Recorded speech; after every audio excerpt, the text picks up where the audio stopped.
important.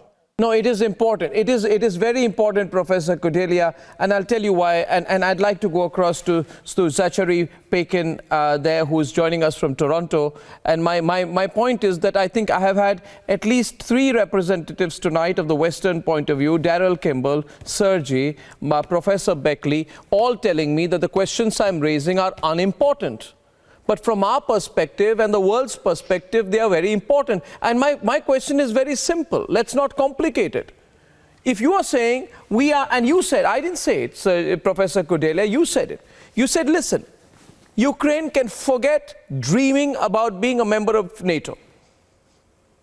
If I were to slightly exaggerate what you said, in our wildest dreams, the people of Ukraine must stop thinking about becoming a member of NATO. We are never going to let you into NATO. Then why don't you say it?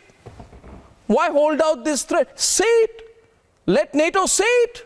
End the war. I'm telling you, NATO says it tomorrow. NATO says this tomorrow morning. Dr. Zachary Paikin, NATO says the reality tomorrow. NATO says it officially to the people of Ukraine and the world, and to Putin, and to India, and to China, and to every part of the world that, look here, let's not play pretend. We're never going to let the Ukrainians into NATO. Forget it. I can tell you within 1 hour the war is over. But you won't say it. You want to drag the war. Why? Because Wall Street is looking very chirpy. Because you're 6,000 miles away and you think the fallout is not going to hit you? Because your defense companies are very, very happy? Very, very happy. Their stocks are going up. They're making billions. War is good business. Raytheon CEO Craig Hayes has been gleefully saying, we would see. He says, Craig Hayes, Raytheon's chief executive officer, say, we're very happy because this is great opportunity for international sales. And if I say these things, I'll be told this is irrelevant. Please think about the suffering of the Ukrainian people. I think about the suffering of the Ukrainian people. I don't think the Americans think enough about the suffering of the Ukrainian people, truly. I don't think so. I think we in India care more about the suffering of the Ukrainian people than the Americans do. Yes, please. Dr. Zachary Paikin, please, from Toronto.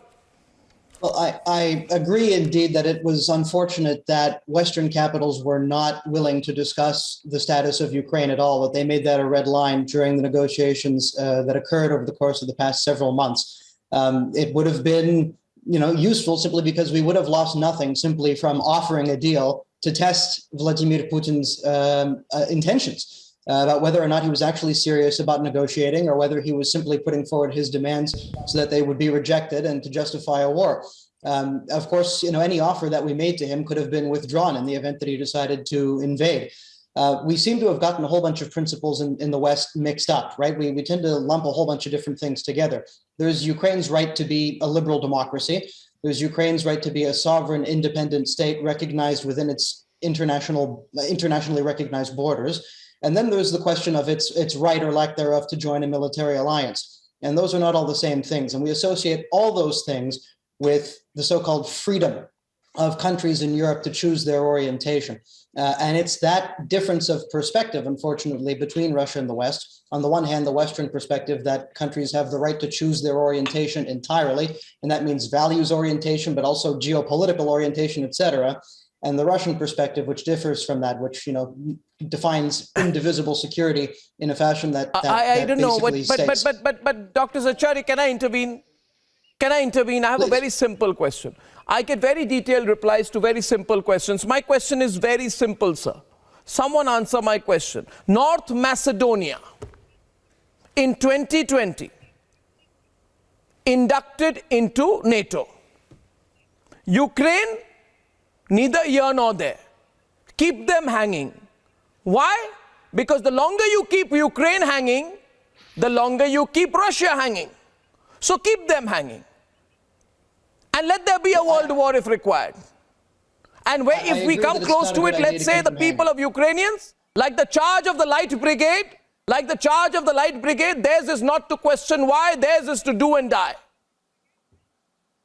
That's exactly the scenario we are seeing. Please tell me, Dr. Zachary, you seem to be a very reasonable academic. Please tell me, why not make it clear? Why keep the whole NATO issue hanging and then say it's irrelevant? Of course it's not irrelevant, it's most relevant. This is what the war is all about.